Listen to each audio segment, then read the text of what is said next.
Okay, welcome back to Phoenix IIT the edifice of physics where we all work together.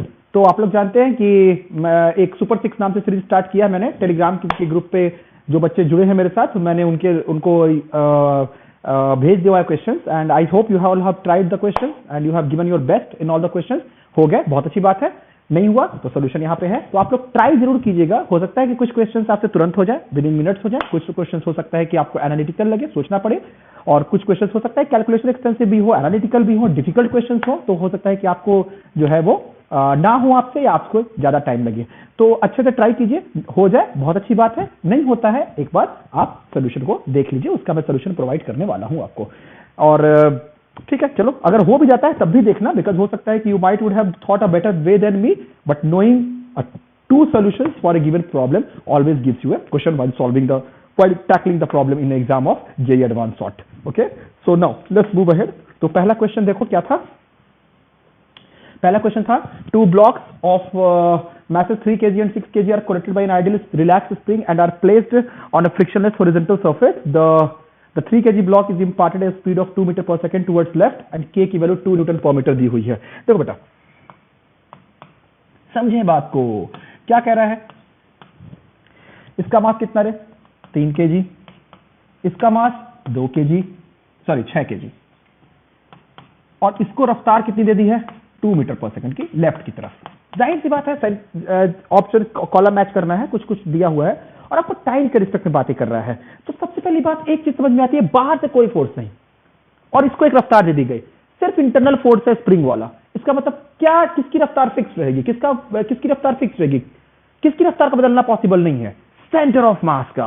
तो जिसकी रफ्तार का बदलना पॉसिबल नहीं है, पहले वो निकाल लो, है ना। So velocity of centre of मास पहले निकाल लेते हैं। तो कितना, लेफ्ट डायरेक्शन को पॉजिटिव मान लो, तो 3 × 2 अपॉन 3 + 6 कितना आ जाएगा, ये 619, 2/3 मीटर पर सेकंड। मतलब सेंटर ऑफ मास जो है वो 2/3 मीटर पर सेकंड से चल रहा है। मतलब क्या किया मैंने सेंटर ऑफ मास की रफ्तार से चलने वाली एक गाड़ी पकड़ ली। मैंने कैसी गाड़ी पकड़ ली, जो किसकी रफ्तार से चल रहा था, सेंटर ऑफ मास।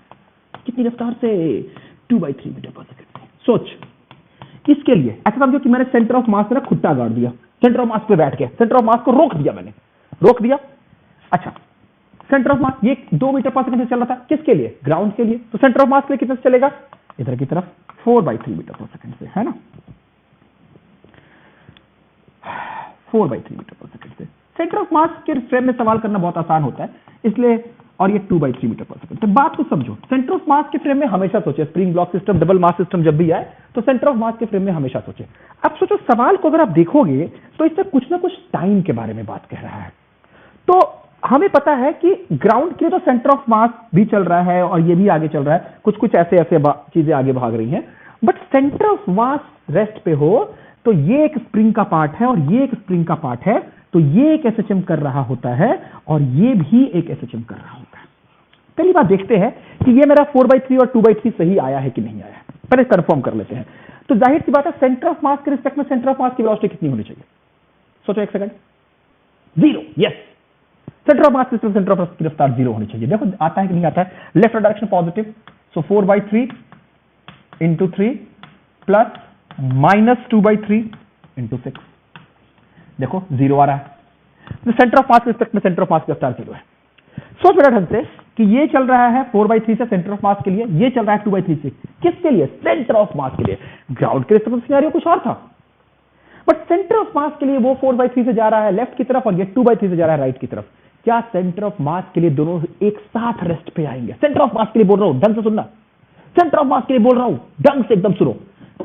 क्या सेम रफ्तार, सेम टाइम पे दोनों 0 रफ्तार पे रेस्ट पे आएंगे? बिल्कुल, क्योंकि अगर दोनों सेम टाइम पे रेस्ट पे नहीं आए तो क्या सेंटर ऑफ मास के रिस्पेक्ट में सेंटर ऑफ मास की रफ्तार हो जाएगी, क्योंकि सेंटर ऑफ मास की रफ्तार तो m1v1 plus m2v2 upon m1 plus m2 है।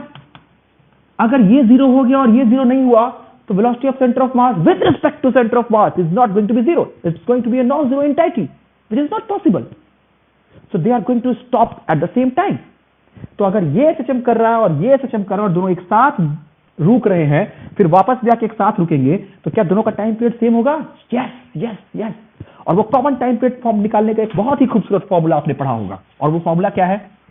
Reduced mass. Yes, time period निकालने का फॉर्मूला क्या है? टाइम पीरियड निकालने का formula 2 pi under root of m1 m2 upon m1 plus m2 into K. पढ़ा होगा आपने फॉर्मूला? नहीं पढ़ा है? कमेंट करना, प्रूफ भी बता दूंगा, डोंट वरी अबाउट इट।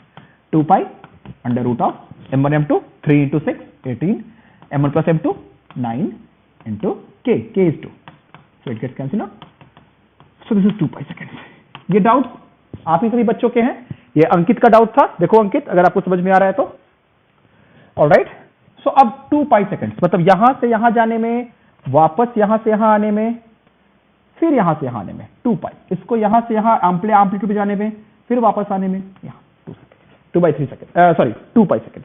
इसका एम्पलीट्यूड भी निकाला जा सकता है, अगर आप कहोगे तो बता दूंगा, वो भी एनर्जी कंजर्वेशन का चीज होता है। बट अभी हमें चूंकि सवाल में सिर्फ टाइम के बारे में बात किया और रफ्तार के बारे में, तो let's be coherent to solve the question only. Comment करना अगर कुछ डाउट हो तो इस पे, ठीक है? चलो देखो अब आगे चलते हैं। अब बात करते हैं कि भाई चलो ठीक है, ये तो t बराबर 0 पे सिचुएशन थी, t बराबर t/4 पे बात कर लेते हैं, है ना? t/4 पे, क्योंकि ये अपने एम्पलीट्यूड पे होगा, ये अपने एम्पलीट्यूड पे होगा, और दोनों सेंटर ऑफ मास के लिए रेस्ट पे आएंगे, दोनों रुकेंगे ना t/4 पे जाके, क्योंकि दोनों ही अपने मीन पोजीशन पे था इस टाइम पे और छोड़ा गया था। मतलब ये भी रुका होगा और ये भी रुका होगा, किसके लिए? सेंटर ऑफ मास के लिए। इसकी रफ्तार 0, इसकी रफ्तार 0, और सेंटर ऑफ मास की रफ्तार कितनी? सोचो थोड़ी देर, कितनी? यस, कितनी? 2/3, क्योंकि सेंटर ऑफ मास की रफ्तार का बदलना पॉसिबल नहीं है। Okay, so this is going to be 2/3 metre per second. Alright, चलो ये तो सेंटर ऑफ मास के लिए हुआ, for centre of mass. Ground के लिए क्या हुआ बेटा? इसकी रफ्तार है कितनी? 2/3, क्योंकि जब रुके होंगे तो सेंटर ऑफ मास से जब 2/3 के रिस्पेक्ट में 2/3 से चल रहा है, और सेंटर ऑफ मास खुद 2/3 से जा रहा है, सॉरी सेंटर ऑफ मास खुद 2/3 से जा रहा है, और सेंटर ऑफ मास के लिए दोनों रेस्ट पे है, मतलब ये दोनों की रफ्तार भी वही होगी जो किसकी होगी? सेंटर ऑफ मास की। ऐसे ही आपने पढ़ा है velocity of object with respect to centre of mass, velocity of object sorry with respect to ground is equal to velocity of object with respect to centre of mass plus velocity of centre of mass with respect to ground, vectorial. सवाल में कहा कि कितनी रफ्तार है, कुछ नहीं कहा, तो किसके रिस्पेक्ट में पूछा आपसे? ग्राउंड के रिस्पेक्ट में। डिफॉल्ट फ्रेम हमेशा किसका होता है? ग्राउंड का। तो ये 2/3 ग्राउंड के लिए है ना, तो इसकी रफ्तार 2/3 आ गई, इसकी रफ्तार 2/3 आ गई पीछे की तरफ, और सेंटर ऑफ मास की रफ्तार तो कभी भी नहीं बदलेगी, वो 2/3। तो देखो ये कब हो रहा है? t/4 पे। t/4 का मतलब 2π/4, मतलब कितने पे बेटा? π/2 सेकेंड पे। देखो अब पूछा है the speed of 3 kg block is 2/3। देखो 2/3 speed of 3 kg block, 3 kg block यही है, 2/3 देखो कितना? π/2 पे आना चाहिए। ओके, π/2 ऑप्शन में नहीं है, तो देखते हैं आगे भी हो सकता है कहीं ना कहीं, ये तो एक ऑप्शन हुआ, ठीक है? आगे सोचते हैं अब क्या है। आइए देखिए, आइए देखिए, क्योंकि 2/3 टाइप है, तो मैं इसलिए वही सिचुएशंस देख रहा हूं जहां पे वो या तो मीन पोजीशन पे हो या अपने एम्पलीट्यूड पे हो। अब वापस भी आया होगा, वापस जाके फिर से यहां पे आया होगा, ये भी वापस जाके यहां पे आया होगा। अब उस सिचुएशन में सोचते हैं कितने से गया? सेंटर ऑफ मास के लिए सिर्फ सोचो, सेंटर ऑफ मास के फ्रेम में हमेशा सवाल करना आसान होगा। सेंटर ऑफ मास के लिए कितनी रफ्तार थी इसकी बेटा? 4/3, तो वापस भी 4/3 से आया होगा सेंटर ऑफ मास के लिए। और ये कितने से गया था? 2/3 से, तो वापस भी कितने से आया होगा? 2/3 से, ठीक है? और सेंटर ऑफ मास 2/3 से चल रहा था, 3 6 है ना? देखो सब सही है, 3 इंटू 4/3 माइनस 6 इंटू 2/3, अभी भी 0 रफ्तार है सेंटर ऑफ मास के लिए। ग्राउंड के लिए सोचो, फॉर ग्राउंड, और ये कब हो रहा है? At t is equal to capital 2/2, मतलब एट कितने टाइम पे? 2π टाइम पीरियड था ना, 2π/2 पाई पे।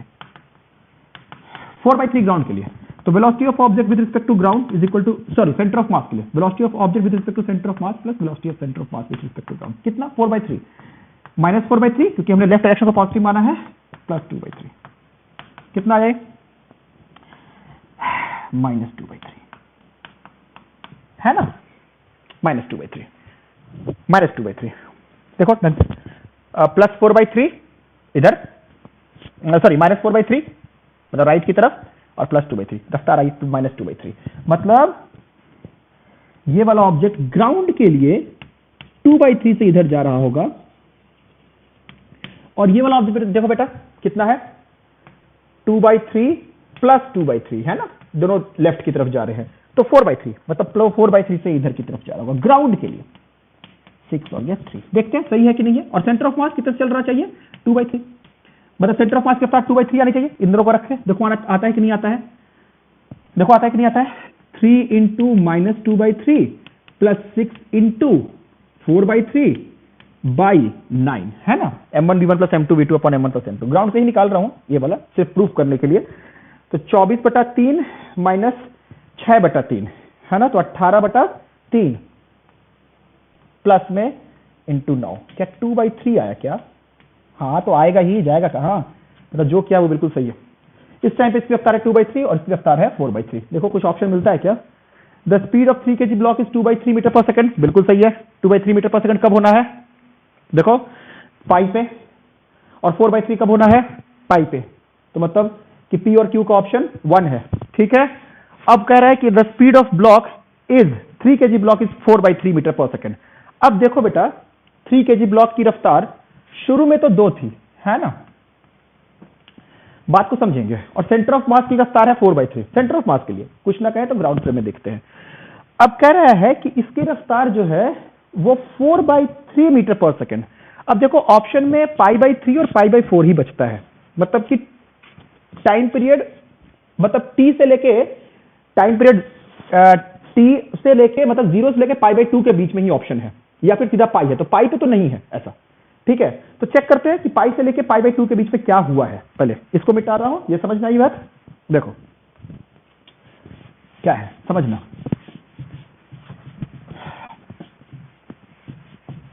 समझना अच्छे से समझना क्या है। इसकी रफ्तार कितनी, स्टार्टिंग में सेंटर ऑफ मास के लिए सोचते हैं, इसकी रफ्तार है, पहले तो ग्राउंड के लिए सोचो 2 मीटर पर सेकंड बना देता हूं, और सेंटर ऑफ मास जो है वो 2/3 से चल रहा था।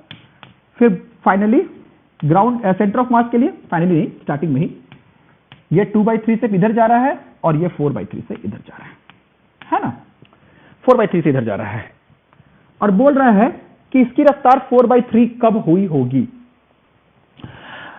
4/3 इसकी रफ्तार कब हुई होगी, सेंटर ऑफ मास के लिए इसकी रफ्तार 4/3 है, ग्राउंड के लिए इसकी रफ्तार 2 है। अच्छा 4/3 ग्राउंड के सेंटर ऑफ मास के लिए रफ्तार है इसकी, बोल रहा है कि इसकी रफ्तार 4/3 ग्राउंड के लिए कब होगी। ये 4/3 किसके लिए है, सेंटर ऑफ मास के लिए, ग्राउंड के लिए तो इसकी रफ्तार 2 थी, तो ग्राउंड के लिए इसकी रफ्तार 2 थी, और फाइनली जब रुका था, बताओ याद करो, तो इसकी रफ्तार 2/3 हो गई थी, है कि नहीं। पहले शुरू में 2 था, बाद में 2/3 हो गई थी, क्या बीच में 4/3 आया होगा, बिल्कुल 4/3, क्योंकि टाइम पीरियड आंसर मेरा t/3 से लेके मतलब t से लेके t/2 के बीच में है ना, पाई से लेके 0 से लेके π/2 के बीच में है ना। देखो जैसे ढंग से एक ऑप्शन π/3 है, एक ऑप्शन π/4 है, पाई तो आ चुका है, पाई तो होगा नहीं, पाई पे हम निकाल चुके हैं, तो ये जो आंसर है 0 से लेके π/2 के बीच में है, तो हम इसी वाले में इंटरेस्टेड है ना, यहां से लेके यहां के बीच में क्या हुआ। अब समझो इसकी रफ्तार ग्राउंड के लिए 4/3, ग्राउंड के रिस्पेक्ट में ये 4/3 से चल रहा है, तो सेंटर ऑफ मास कितने से चल रहा था, हमेशा 2/3 से, मतलब सेंटर ऑफ मास के लिए तो ये 2/3 से चल रहा होगा उस जगह पे, 4/3 माइनस 2/3। तो अब देखते हैं, टाइम तो किसी भी फ्रेम में निकाल लो, कोई फर्क नहीं पड़ता। तो सेंटर ऑफ मास से तो ये एसएचएम कर रहा था ना, जिसकी शुरू में रफ्तार कितनी थी, शुरू में रफ्तार कितनी थी, शुरू में रफ्तार कितनी थी 4/3 मैक्सिमम रफ्तार, और बाद में उसकी रफ्तार कितनी हो गई 2/3 सेंटर ऑफ मास के लिए। तो फेजर बना लो, मैक्सिमम से शुरू हुआ मतलब यहां से शुरू होगा, मैक्सिमम से शुरू हुआ मतलब यहां, और कितना हो गया, ये 4/3 है एम्पलीट्यूड का, और बाद में कितना हो गया, इस जगह पे रफ्तार कितनी हो गई है 2/3। मैंने स्पीड फेजर बनाया है, वेलोसिटी फेजर बनाया है, इसलिए मैंने यहां से शुरू किया। पोजीशन फेजर होता तो यहां से शुरू करता, फेज π/2 का आगे होता है वेलोसिटी फेजर का। ये कितनी रफ्तार होगी बेटा, कितनी हो गई है 2/3, पहले कितनी थी 4/3, तो रेडियस 4/3 था। ये थीटा देखो कितना हो जाएगा, कितना 4/3 cos theta, is equal to 2/3, 2 से कट गया तो theta is equal to 60 degrees, मतलब ये 60 डिग्री घुमा है तो टाइम पीरियड कितना लगा होगा, t/6। अरे पूरा 360 है ना, तो टाइम कितना टाइम लगा होगा, t/6। टाइम था कितना 2π/6, क्या π/3 लगा होगा, बिल्कुल। सोचो अब, मतलब इसकी रफ्तार कितने पे होगी, π/3 पे इसकी रफ्तार कितनी हो जाएगी, 4/3 मीटर पर सेकेंड। अगर समझ आए तो सोचो क्या हुआ इसमें, नहीं समझ आए तो भी कमेंट करना, क्या दिक्कत है, समझ आए तो शेयर कर देना, नहीं समझ आए कमेंट कर देना कि सर नहीं समझ आया, फिर से समझाने की कोशिश करूंगा, मैं भी सीख जाऊंगा कुछ कैसे समझाते हैं बेहतर तरीके से। It's a two way process, हाँ कि ना। तो देखो ये आपका सवाल है अगला, किसी बच्चे ने पूछा है मेरे से, ये एक इनफाइनाइट ग्रिड है ना, पूरा ये इन्फिनिटी तक जा रहा है, पूरा इन्फिनिटी तक जा रहा है। जो अपने सवाल नॉर्मली किए होंगे उसमें ऐसे ही कुछ एक सर्किट होता है, तो आप उसको नॉर्मली एक को छोड़ के बाकी सबका कैपेसिटेंस मान के कुछ ऐसे करते हो आप, वो एक अलग बात है। बट इस वाले सवाल में बोल रहा है कि इनफाइनाइट ग्रिड है और आपको बोला कि ए और बी के बीच में क्या कैपेसिटेंस होगा। तो ऐसे सवालों को हैंडल करने के लिए हम सुपरपोजिशन प्रिंसिपल का इस्तेमाल करते हैं, है रूडोल्फ वगैरह में सवाल ऐसा, ठीक है। तो हम क्या करते हैं कि हम इनके बीच में सुपरपोजिशन प्रिंसिपल पे कहोगे तो एक वीडियो बना दूंगा, बट इन जनरल जिसने भी पूछा है उसको मेरे को मैं ये मान के चल रहा हूँ कि इसने सुपरपोजिशन प्रिंसिपल पढ़ा है। अगर नॉर्मली अगर नहीं ज्ञान है तो आप मेरे को बताएं, मैं बना दूंगा वीडियो, या फिर बीएम शर्मा में दी हुई है ना। तो आप यहाँ पे क्या करते हो कि आप इंडिविजुअल बैटरीज का इफेक्ट निकालते हो। तो ये VA है, ये VB है, यहाँ पे आप एक बैटरी लगाए और इसने इस पे चार्ज डिपॉजिट किया Q/4, यहाँ पे Q/4 निकला, ठीक है। तो एक बैटरी ने चार्ज को डिपॉजिट किया और एक बैटरी से चार्ज निकला होगा, तो Q/4 डिपॉजिट हुआ तो Q/4 निकला भी होगा, है ना। तो टोटल चार्ज फ्लोन कितना हुआ, टोटल चार्ज कितना है बेटा, Q/4 प्लस Q/4, है ना। तो this is gonna be Q/2, समझेंगे अच्छे से, Q/2, ओके। तो अब Q/2 charge, effective charge Q/2 है, तो potential difference VA minus VB is equal to Q/2C, है ना। Q is equal to CV ना, तो V is equal to Q/2C, VA minus VB, ये आगे है कि नहीं। अब आप देखिए कि यहां पर VA माइनस VB जब हमने बैटरी लगाया था तो यहां से चार्ज चला था कितना, Q, और ये बट गया कितने में, Q/4 में, Q/4 में, है ना, यही तो हुआ होगा, Q/4 में, बिकॉज ऑफ सिमेट्री। यहां से भी आया होगा Q/4, Q/4, Q/4, Q/4, है ना, यही तो हो रहा होगा यहां से। तो इस बैटरी से जो भी आपका पोटेंशियल डिफरेंस आया उससे चार्ज चला क्यूब और वो बट गया 4 पार्ट में, Q/4, Q/4, Q/4, Q/4। फिर दूसरी बैटरी लगाई, उसने भी Q/4 चारों तरफ से खींचा, तो इस वाले पर्टिकुलर ब्रांच से फ्लो किया चार्ज Q/2, है ना। और ये VA माइनस VB मैंने लगा दिया दोनों बैटरी, अब यहां पे बैटरी दोनों लगी हुई हैं और यहां पे चार्ज इफेक्टिवली चला है Q, है ना। तो इसको मैंने लिखा Q/C इक्विवेलेंट, है ना, Q/C equivalent is equal to Q/2C। Q से Q चला गया, तो QC इक्विवेलेंट की वैल्यू कितनी आ गई, ऐसे इस सवाल को करते हैं, है ना, सुपरपोजिशन प्रिंसिपल पे। बोलो क्लियर है। यहां पे बैटरी लगाई, Q चार्ज चला, Q/4, Q/4, Q/4 सब में डायरेक्शन में गया, यहां पे फिर से एक बैटरी लगाई खींचने के लिए, हर डायरेक्शन में Q/4, Q/4, Q/4 आया होगा, इफेक्टिव चार्ज Q/2, फिर VA माइनस VB से चार्ज तो चला Q ही, यस और नो, तो फिर Q/C equivalent is equal to Q/2C। बोलो क्लियर। तो आंसर आया आपका 2C। नेक्स्ट आइए देखते हैं, नेक्स्ट सवाल क्या है। नेक्स्ट सवाल देखो कह रहा है कि two coherent point sources of S1 S2 are placed as shown in the figure, both are emitting sound of frequency 165 hertz, S1 is ahead in phase by pi radians. अब देखो क्या कह रहा है कि हमारे पास दो सोर्सेज हैं, this is my S1, this is my S2, S2 already ahead है, मतलब ऑलरेडी कुछ चल चुका है जब S1 ने चलना था, जब हमने मोशन जब देखना शुरू किया S1 अगर 0 चल चुका है तो S2 ऑलरेडी चल चुका है, और वो कितना चला है, delta phi is equal to 2π/λ into delta x.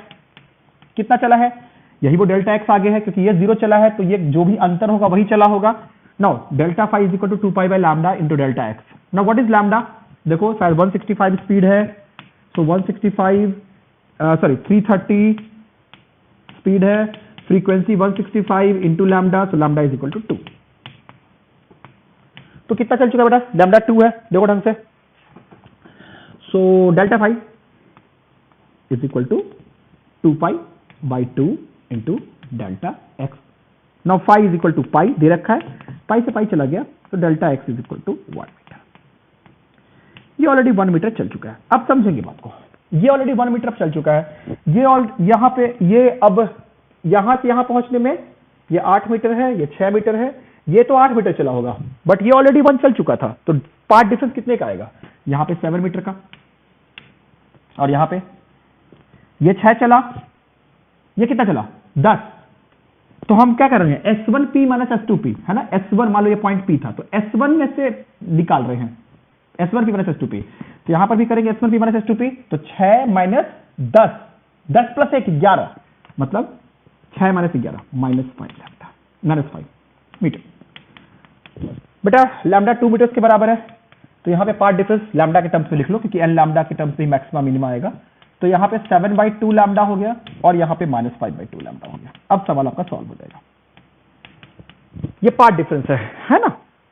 अब पार्ट डिफरेंस 7/2 लैम्डा, यहां पे 5/2 लैम्डा, यहां पे कितना 3/2 लैम्डा, यहां पे 1/2 लैम्डा, यहां पे -λ/2 -3 λ/2, और यहां पे -5/λ/2। तो ये सब मिनिमाज है ना, जहां पे ऐसा हुआ। और जहां पे मैक्सिमा होगा, यहां पे देखो 7λ/2 -5λ/2 के बीच में क्या आया होगा? 3 lambda, 2 lambda, lambda 0 minus lambda, और ये -2 लैम्डा है ना। तो क्या पूछा पहला सवाल आपसे कि हाउ मेनी मैक्सिमाज? तो देखो सफेद वाले मैक्सिमाज है 1 2 3 4 5 6 मैक्सिमा, नंबर ऑफ मैक्सिमा 6 हो गया। अब नंबर ऑफ क्या पूछा अगला सवाल आपसे, देखिए तीसरा हो गया। चौथा सवाल देखिए, the power of the source are same and equal to 720 watt, resultant intensity in watt per metre square is. तो देखो हमें रिजल्टेंट इंटेंसिटी निकालना है बी पे, ये पॉइंट बी है ना, बी पे। तो बी पे देखिए इंटेंसिटी निकालते हैं। यहां पे पार्ट डिफरेंस तो 5/2 लैम्डा, यहां पे इंटेंसिटी मिनिमम होगी। अब वो मिनिमम इंटेंसिटी की बात करते हैं, क्योंकि सोर्स पावर बराबर है, पावर बराबर है। तो अगर पावर बराबर है तो इंटेंसिटी कितनी होती है? P upon area. यहां पे जो स्फीयर बना होगा एक बड़ा स्फीयर बना होगा, और यहां पे जो स्फीयर बना होगा वो एक छोटा स्फीयर बना होगा, यहां से सोर्स के लिए। तो इंटेंसिटी I1 कितना हो जाएगा? देखो बेटा 7200 पाई बटा 4 पाई इंटू 4 पाई इंटू इसकी वजह से 10 स्क्वायर है ना। तो 10 स्क्वायर ये 72 पाई, पाई से पाई चला गया 80 what per metre square. I1 I2 कितना आ गया? बोलो जल्दी से। I2 कितना आ जाएगा? इसकी वजह से ज्यादा होनी चाहिए कि नजदीक है, 7200 pi upon 4 pi into 6 square है ना। 36 दूना 72, पाई से पाई चला गया 200 और 4 तो 50 है ना। सो रिजल्टिंग इंटेंसिटी कितनी हो जाएगी? कितने?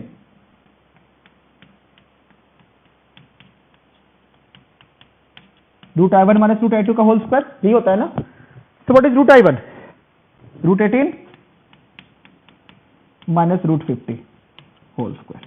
अब देख लो कौन सा आंसर है, ठीक है। वो उल्टा भी हो सकता है, कोई फर्क नहीं पड़ता स्क्वायर में, ठीक है। चलो नेक्स्ट क्वेश्चन देखते हैं, और नेक्स्ट क्वेश्चन देखते हैं। नेक्स्ट क्वेश्चन कह रहे हैं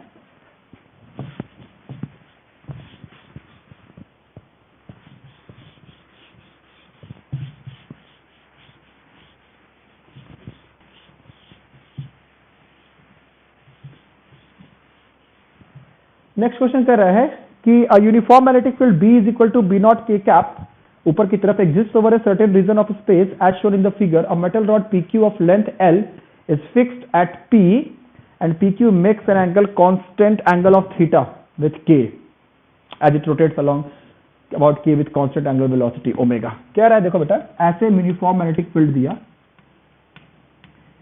और यहां पर एक रॉड है,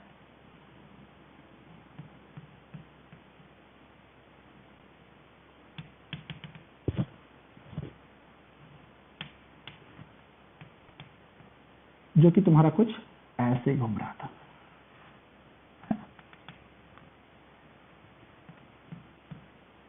कुछ ऐसे, ये पूरा मैग्नेटिक फील्ड पूरा है, ध्यान रखें, ऐसे घूम रहा था। देखो थोड़ा अच्छा बना देता हूं, डिफरेंट कलर से, थोड़ा रंग बिरंगा लगेगा तो अच्छा है ना। ये मैग्नेटिक फील्ड है और इसके अंदर आपका ये ऐसे रॉड है,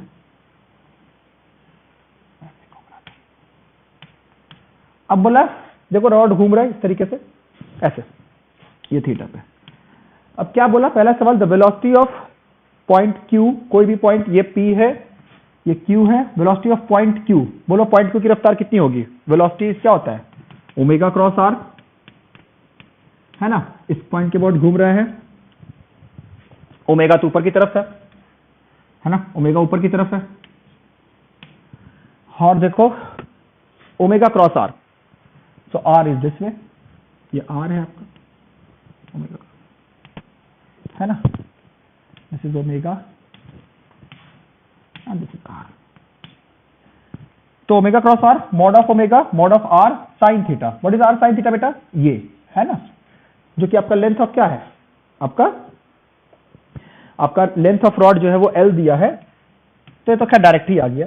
तो velocity of rod is always valid as omega cross L। Magnitude wise क्या होगा? Omega into L sine theta, है ना, omega L sine theta. The magnitude of induced electric field along the rod at a distance r from P, यहां से r distance पे induced electric field का magnitude पूछा, यहां से P डिस्टेंस पे, ये कह रहा है ना, डिस्टेंस r पे कोई पॉइंट है, यहां पे इंड्यूस्ड इलेक्ट्रिक फील्ड का मैग्नीट्यूड का। तो कैसे निकालू? समझेंगे बात को। देखिए ये वाला पॉइंट कुछ तो ऐसे घूम रहा होगा, है ना, इस तरीके से। तो कोई भी रॉड अगर चलती है किसी भी मैग्नेटिक फील्ड के अंदर, तो उसकी वजह से जो इंड्यूस्ड ईएमएफ आता है, बेसिक से चलते हैं, इंड्यूस्ड ईएमएफ जो आता है वो आता है L dot V cross V। जाहिर सी बात है ओमेगा दिया है, हर पॉइंट की रफ्तार अलग अलग होगी, तो हम छोटा सा एलिमेंट ले लेते हैं, यहां पे बात करते हैं। देखिए छोटे से एलिमेंट की बात करते हैं जो कि ऐसे सर्कल में घूम रहा था। यहां पे देखो बेटा, यहां पे V है अंदर की तरफ, है ना, V है अंदर की तरफ और B है ऊपर की तरफ। तो V क्रॉस B, और इसका लेंथ कितना लिया मैंने? dx, है ना, छोटा सा लेंथ ले लिया dx, r डिस्टेंस पे जाके इसको dr मान लो, छोटा सा लेंथ लिया मैंने dr, ठीक है।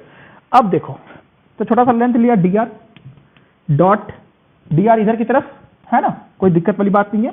V अंदर की तरफ, V क्रॉस B, देख V अंदर की तरफ B, V अंदर की तरफ B इधर की तरफ, दिख रहा है, V क्रॉस B, देखो V अंदर की तरफ, यहां पे इस पॉइंट पे बात कर रहा हूं, और B ऊपर, मतलब V क्रॉस B जो है वो इधर की तरफ है।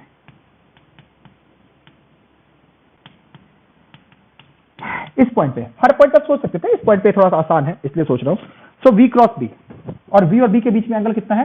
देखो हर पॉइंट पे V इधर की तरफ, V अंदर की तरफ और B ऊपर की तरफ, ये ऐसे चल रहा है हर पॉइंट पे, ऐसे V टेंजेंशियली हर पॉइंट पे, और B ऊपर की तरफ है, हर समय एंगल 90 डिग्री ही बनेगा, ठीक है।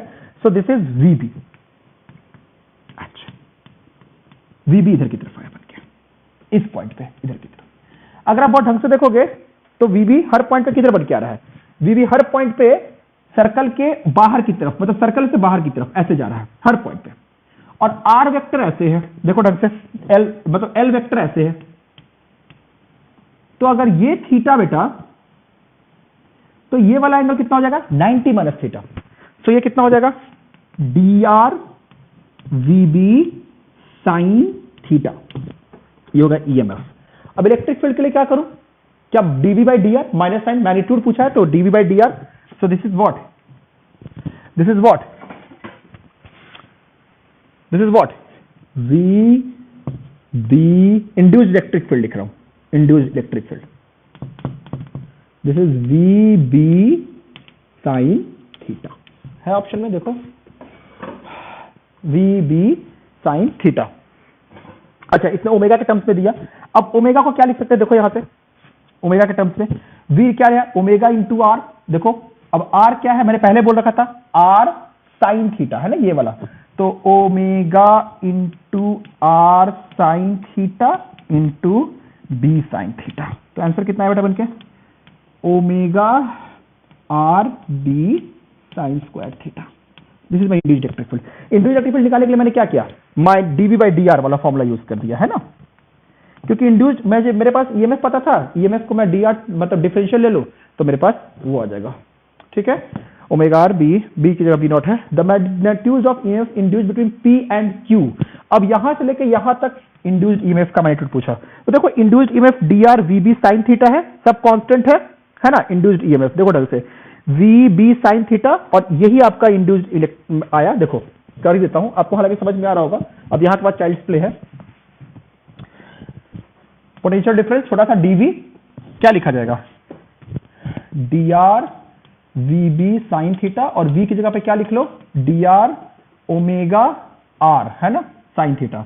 तो omega into r sine square theta into B naught. अब यहां से dr omega B naught sine square theta r dr को इंटीग्रेट कर दो 0 से लेके l तक है ना, 0 से लेके l तक, यहां से आ जाएगा l square by 2 omega B sine square theta है ना। सो आंसर क्या हो जाएगा, A, B और D। It's also a very good problem. Question number 6 बहुत ही कंसेप्चुअल प्रॉब्लम है। देखो क्या पूछ रहा है ये, सवाल पढ़ो अच्छे से, शायद ये आप लोगों से नहीं भी हुआ होगा, बट ये एक बहुत अच्छा सवाल है। देखिए आइए, क्वेश्चन नंबर 6 कह रहा है कि एक शेल है, दो शेल्स को कंबाइन किए। We know that self energy of a spherical shell is Q naught upon, क्या होता है सेल्फ एनर्जी स्फेरिकल शेल का, self energy E self KQ square by 2R, पढ़ा होगा आपने, यही इसने कहा है 1/8 pi epsilon naught into Q square by R। If we put two shells right on top of each other, अगर इसके ऊपर एक और शेल डाल दिया गया, बिल्कुल करीब, तो बोल रहा है कि दोनों की कंबाइंड एनर्जी कितनी होनी चाहिए। तो कंबाइंड एनर्जी कितनी, एक की वजह से KQ स्क्वायर बाई 2R, मतलब इसको ऐसा लिख दो जैसे क्वेश्चन में दिया है, ई सेल्फ जो है 1/8 pi epsilon naught Q square by R। दो कर देंगे तो कितना होना चाहिए, क्या कर देना चाहिए अगर दो होगा तो, 2KQ square by 8 pi epsilon naught into R है ना। बट अगर दो को कंबाइन किया गया तो चार्ज तो हो गया 2Q, तो ई सेल्फ अगर हम 2Q square by 8 pi epsilon naught into R लिखें तो आंसर क्या बन के आता है, देखो 4Q square over 8 pi epsilon naught into R। और अगर हम इसको डबल कर दें तो ये बन के आता है 2Q square upon 8 pi epsilon naught into R। अब कौन सही है, ये वाला या ये वाला, यही पूछा है सवाल है कि चार्ज को डबल करने पे तो ये आ गया, चार्ज को डबल कर दिया भाई, तो ये आंसर आ रहा है। बट अगर ऐसे ही दो शेल्स है तो यहां पे जब Q की इसको जब 2 से मल्टीप्लाई किया तो ये आंसर आ रहा है, तो आंसर कौन सही है। अब यहां पे एक बहुत ही इंपॉर्टेंट कॉन्सेप्ट है, इसलिए मैंने ये सवाल लिया। जब कभी आप सेल्फ एनर्जी लिखते हो बेटा ना, मतलब इलेक्ट्रोस्टैटिक फील्ड एनर्जी लिखते हो, जो कि सेल्फ एनर्जी होती है, इलेक्ट्रोस्टैटिक फील्ड एनर्जी लिखते हो, सवाल एक बार पढ़ लो ढंग से। What if we put two such shells right on the top of each other to make a shell with charge 2 times capital Q? Since we now just have 2 copies of the original system, it seems like the energy should be twice as large as Q squared by 4 pi, twice as large as it, and this is by Q squared by 4 pi epsilon naught into R. However, the above formula gives an energy of 2Q squared upon 8 pi epsilon naught, which is half, which is in fact double, है ना। अगर आप ये देखोगे तो ये double है, तो कौन सही है। तो जब कभी भी हम इलेक्ट्रोस्टैटिक फील्ड एनर्जी लिखते हैं सिस्टम का, तो एक तो सेल्फ एनर्जी होती है प्लस इलेक्ट्रोस्टैटिक पोटेंशियल एनर्जी बीच का। तो आप समझेंगे बात को, एक्चुअली में क्या हुआ ना कि 2Q square upon 8 pi epsilon not और ये 4Q square upon 8 pi epsilon not, तो ये ज्यादा है, फॉर्मूला ये सही है। अब तो मिसिंग क्या था, तो मिसिंग क्या था, देखो ढंग से क्या मिसिंग था। एक तो इसकी potential energy q square by 8 pi epsilon naught into r into 2, ये तो हो गया। बट जो इनके बीच का इलेक्ट्रोस्टैटिक फील्ड एनर्जी, सॉरी जो इनके बीच का इंटरैक्शन एनर्जी था, दैट वाज मिसिंग। और वो क्या होगा, 1/4 pi epsilon naught q by r, एक का पोटेंशियल एनर्जी इंटू दूसरे का चार्ज। अब देखो ढंग से 1/4 pi epsilon not, 1/4 pi epsilon not, 1/2 pi epsilon not, जो कि ये आंसर है। आप मेरी बात को नहीं समझे, आप मेरी बात को नहीं समझे। देखिए कितना आ रहा है, देखिए कितना आ रहा है, 1/4 pi epsilon naught into r, 1/4 pi epsilon naught into r, तो ये कितना हो जाएगा 1/2 pi epsilon naught into r into q square. यही तो आंसर था, देखो यही आंसर था ना, बाई 2, देखो बाई 2। तो जब आप इलेक्ट्रोस्टैटिक फील्ड एनर्जी लिखते हो 1/2 E naught into epsilon naught into E का स्क्वायर, जो कि एनर्जी डेंसिटी होती है, तो ध्यान रखें इसमें दोनों ही एनर्जीज आ जाती हैं, सेल्फ एनर्जी भी इंडिविजुअल सेल्स की वजह से या कंडक्टर्स की वजह से, प्लस इंटरैक्शन एनर्जी भी आ जाएगी। बोलो क्लियर है? तो इस बात का ध्यान रखेंगे, इसलिए यह सवाल दिया था। देखो नेक्स्ट क्वेश्चन क्या कह रहा है, नेक्स्ट क्वेश्चन में है बेटा, इट्स अ गुड प्रॉब्लम, समझना बात को। नेक्स्ट क्वेश्चन में है कि एक ट्रायंगल है, तो इसमें हर वर्टेक्स पे क्यू चार्ज दे दिया गया, तो आपसे पूछा गया कि न्यूट्रल पॉइंट कहां पे होगा। तो बहुत ही इजी सा क्वेश्चन है कि भाई हर बच्चे के दिमाग में आया होगा क्यू क्यू क्यू, तो सेंट्रॉइड पे होगा भाई, इसकी वजह से इधर, इसकी वजह से इधर और इसकी वजह से इधर, है ना, 120 डिग्री पे है। बट आंसर इसका एक नहीं है, एक तो इन्फिनिटी पे होगा, वो मैंने इग्नोर करने को बोल दिया हुआ है ना, है ना। तो अगर आप देखें ध्यान से समझें, इस जगह पे इलेक्ट्रिक फील्ड किधर की तरफ है, जस्ट इसके नजदीक, इसकी इफेक्ट, इसका इफेक्ट बहुत डोमिनेंट होगा, आर की वैल्यू 0 है, नीचे की तरफ, नीचे की तरफ। और फिर इन दोनों का इफेक्ट आने लगेगा, यहां पे आके दोनों इफेक्ट सब बराबर हो जाएंगे, मतलब इससे ऊपर इलेक्ट्रिक फील्ड नेट नीचे की तरफ था, नेट इलेक्ट्रिक फील्ड नीचे की तरफ था।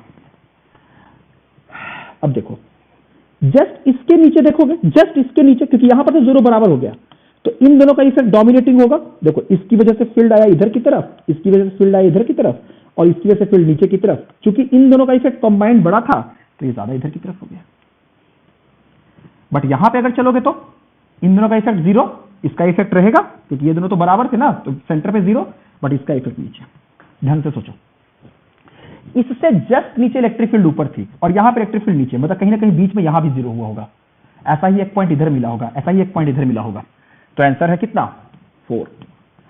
तो इसको एक कॉन्सेप्ट की तरह याद रखें, ओलंपियाड में आया हुआ है, INPHO में, कि if there is a polygon of n sides containing charges, equal charges on their vertices, number of neutral points.